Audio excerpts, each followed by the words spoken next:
All right, सो अभी तक हम लोग ने कर्सर टॉपिक में जो भी एग्जांपल्स देखे थे उसमें हम लोग ने सेलेक्ट क्वेरी को यूज करके डेटा को रीड किया था। ओके, बट व्हाट अबाउट अगर हमको डेटा को डिलीट या तो अपडेट जैसे ऑपरेशन अगर हमको अब डेटा में परफॉर्म करना है। ओके, इसके लिए मैं आप लोगों के लिए एक यूज केस लेके आया हूँ। पहले तो यूज केस समझ लेते हैं कि क्या करना है हमको।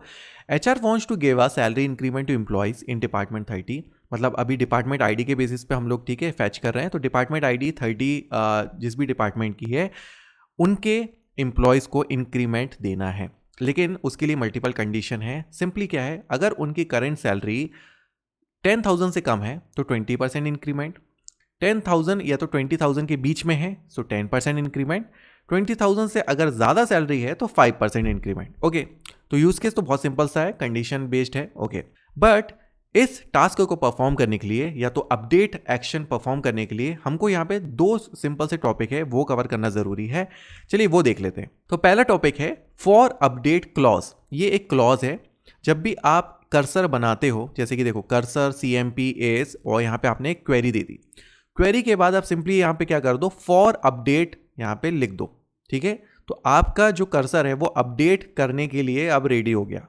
ओके, लेकिन इससे होता क्या है, जब भी आप ऐसे फॉर अपडेट लिख देते हो तो क्या होता है, it is used in the cursor to lock the rows selected by the cursor so that they can be safely updated and deleted. Simply है, देखो कर्सर में आप मल्टीपल रोज ठीक है 1 बाय 1 फैच कर रहे हो। अभी हम लोग क्या करने वाले हैं, 1 बाय 1 फैच करके कुछ डेटा अपडेट भी कर रहे हैं। ओके, तो इट इज़ वेरी इंपॉर्टेंट कि वो हम लोग सेफली करें, क्योंकि देखो एक डेटाबेस को मल्टीपल यूजर्स ठीक है एक्सेस कर सकते हैं, या तो अलग अलग सेशन में भी अपडेट हो रहा होता है। सो ये बहुत ज़रूरी है कि मान लीजिए अगर हम किसी रो में किसी एम्प्लॉय की डिटेल को हम लोग अपडेट करने वाले, अगर ऑरेकल ने उसको लॉक करके रखा है तो दैट मीन्स सिर्फ हम लोग करेंटली उस पर कोई एक्शन परफॉर्म कर सकते हैं या तो चेंजेस कर सकते हैं, कोई भी दूसरा यूज़र या तो सेशन उसमें चेंजेस नहीं कर पाएगा। दैट मीन्स जो भी हम लोग अपडेट या तो डिलीट ऑपरेशन करेंगे ना वो सेफली होगा। तो इसका सिंपल सा मतलब ये है, तो फॉर अपडेट क्लॉज ये हो गया पहला टॉपिक। दूसरा टॉपिक है वेयर करेंट ऑफ क्लॉज। तो इसका मतलब आप काफ़ी इजीली समझ जाओगे। देखो जब भी आप अपडेट या तो डिलीट जो क्वेरी लिखते हो उसके बाद आपको कंडीशन देना पड़ता है। जैसे कि देखो अपडेट एम्प्लॉयज़ का टेबल, सेट सैलरी वो कर दिया, उसके बाद कंडीशन देनी पड़ती है where employee ID equal to, कि मतलब किस एम्प्लॉय की सैलरी आपको अपडेट करना है। ओके, सो हमारे केस में क्या हो रहा है भाई, हमने तो एक कर्सर बना दिया, उसके अंडर मल्टीपल एम्प्लॉयज आने वाले हैं, तो हम लोग क्या सिंपली कर सकते हैं, कंडीशन में क्या दे सकते हैं, वेयर करेंट ऑफ कर्सर का नाम। करेंट ऑफ का मतलब भाई जो भी एम्प्लॉय की जो डिटेल है, जो रो है जिस पे अभी कर्सर मतलब स्टॉप है, रुका हुआ है, उसका डेटा मुझे अपडेट करना है। Okay, very simple. सो आ जाते हैं हमारे SQL डेवलपर पे और ये चीज़ आप करके देखते हैं, बना के देखते हैं। ओके, सबसे पहले तो ये जो क्वेरी है select staff from employees where department ID equal to 20, तो मैं इसको एग्जीक्यूट या तो रन करके दिखा देता हूँ। सो इसमें हमारे पास सिर्फ 2 एम्प्लॉय हैं और ये वाला डिपार्टमेंट इसलिए मैंने चूज़ किया है क्योंकि देखो कम एम्प्लॉयज़ होंगे ना तो आपको जो भी चेंजेस हुए हैं वो वेरीफाई करने में ईजी होगा अपन को। ओके, इसमें सिर्फ 2 एम्प्लॉयज़ हैं और इनकी सैलरी देखोगे 13,000 एंड 6,000। बहुत सिंपल है। चलिए अब आगे बढ़ते हैं। सबसे पहले हमारा टास्क क्या था, कर्सर को फॉर अपडेट क्लॉज ऐड करना। तो हमारा कर्सर यहाँ पे देखो बना हुआ है, इसके बाद से सिंपली मैं लास्ट में ऐड कर दूंगा फॉर अपडेट। ओके, सो ये हमारा हो गया पहला टास्क। इसके बाद हमारे पास फॉर लूप बना हुआ है। ठीक है, लूप में 1 बाय 1 ठीक है एम्प्लॉयज़ का जो डेटा है वो आते जाएगा। ओके, अगर मान लीजिए किसी एम्प्लॉय का मुझे डेटा अपडेट करना, तो मैं सिंपली क्या कर सकता हूँ, अपडेट टेबल का नाम जो कि हमारा एम्प्लॉयज़। ओके, इसके बाद हम लोग क्या सेट करना है, हमको set salary okay equal to, और आपकी कुछ तो सैलरी होगी, लेट से अभी के लिए मैं 100 डाल देता हूँ। इसके बाद किस एम्प्लॉय की सैलरी मुझे अपडेट करनी है, तो मैं यूज़ करूँगा वेयर करेंट ऑफ और कर्सर का नाम CEMP, कि मतलब जिस भी पोजीशन पे अभी मेरा कर्सर है उस एम्प्लॉय की डिटेल या तो सैलरी मुझे अपडेट करना है। तो बेसिकली हम लोग क्या है, देखो जब ये लूप चलाएंगे ना तो इसमें डिपार्टमेंट में 2 ही एम्प्लॉय हैं तो वह एक एक करके दोनों का सैलरी अपडेट कर देगा। ऑल्दो अगर हम लोग ने अभी ये वाला कोड चला दिया तो वो क्या करेगा, दोनों की सैलरी यहाँ पे 100 कर देगा वो। लेकिन हमको ये नहीं चाहिए, हमको क्या चाहिए भाई, कंडीशन बेसिस पे इंक्रीमेंट करना है सैलरी। सो एक बार कंडीशन देख लेते हैं। सैलरी अगर 10,000 से कम है तो 20% इंक्रीमेंट। ओके, सो कंडीशन जब भी होती है तो हम लोग क्या यूज़ करते हैं, इफ़ एल्स। ओके, तो यहाँ पे जो जो अपडेट वाला जो क्वेरी है उसके पहले हम लोग यहाँ पे इफ़ एल्स यूज़ कर लेते हैं, इफ़ एंड इसके बाद एंड इफ़।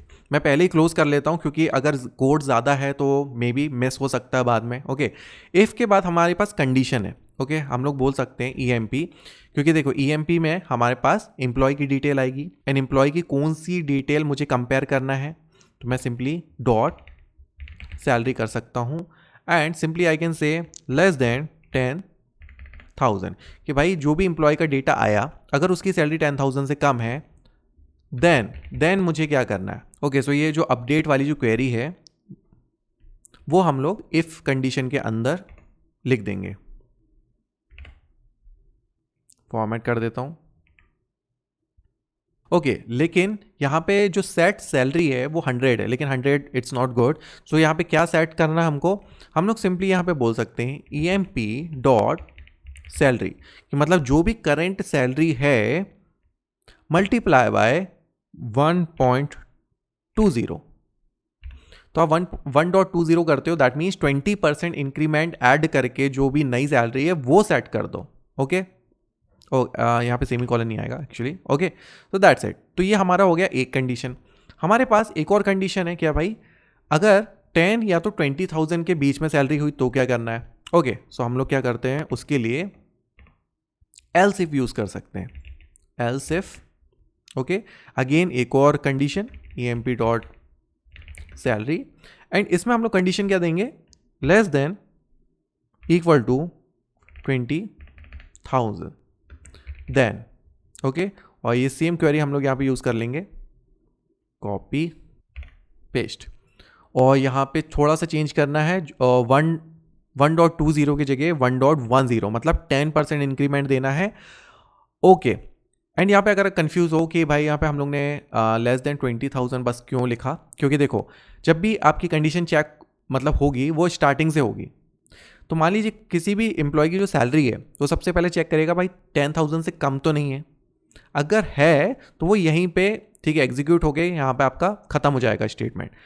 मान लीजिए अगर 10,000 से ज़्यादा है तब वो एल्स इफ वाली कंडीशन पे आएगा, मतलब 10 से तो ज़्यादा है और एक और कंडीशन क्या दे दी 20 से कम, तो मतलब 10 और 20 के बीच में हो गया। ओके, सो इस टाइप से वर्क करेगा।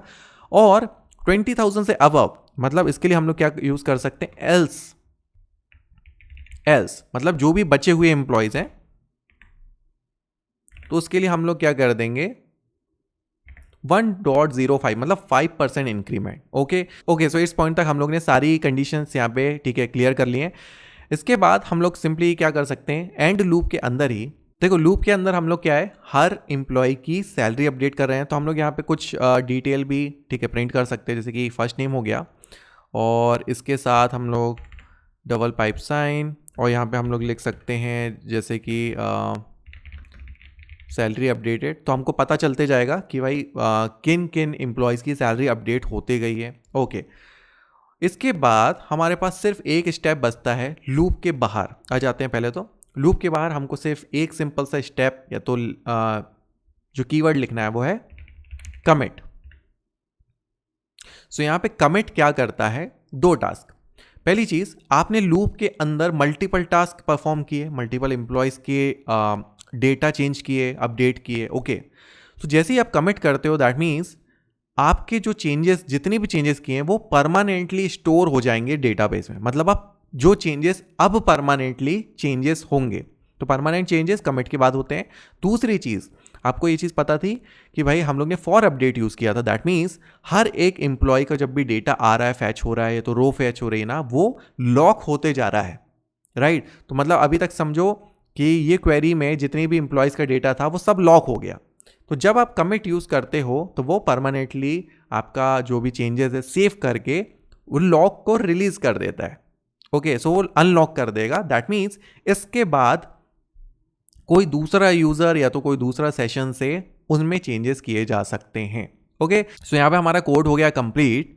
सो ये ब्लॉक हम लोग रन करते हैं, सेलेक्ट किया, रन करने से पहले एक बार सैलरी देख लो, 13,000 6,000। ओके, तो मैं यहाँ पे रन करता हूँ, रन, आप देखोगे सक्सेसफुली कंप्लीटेड। एंड कौन से एम्प्लॉय की सैलरी अपडेट हुई है, ये देखो यहाँ पे ऑप्शन आ गए, माइकल एंड पैट, ठीक है, इनकी सैलरी अपडेट हो गई। ऑलराइट, ओके, अब ना ये वाली जो क्वेरी थी, select staff from employees where department ID equal to 20, इसको मैं रन करता हूँ and let's see. Okay, so आप देखोगे यहाँ पे इनकी जो सैलरी वो चेंजेस हो गई। ओके, इसका 13 से 14,300 हो गया, इसका 7,200 हो गया। ऑलराइट,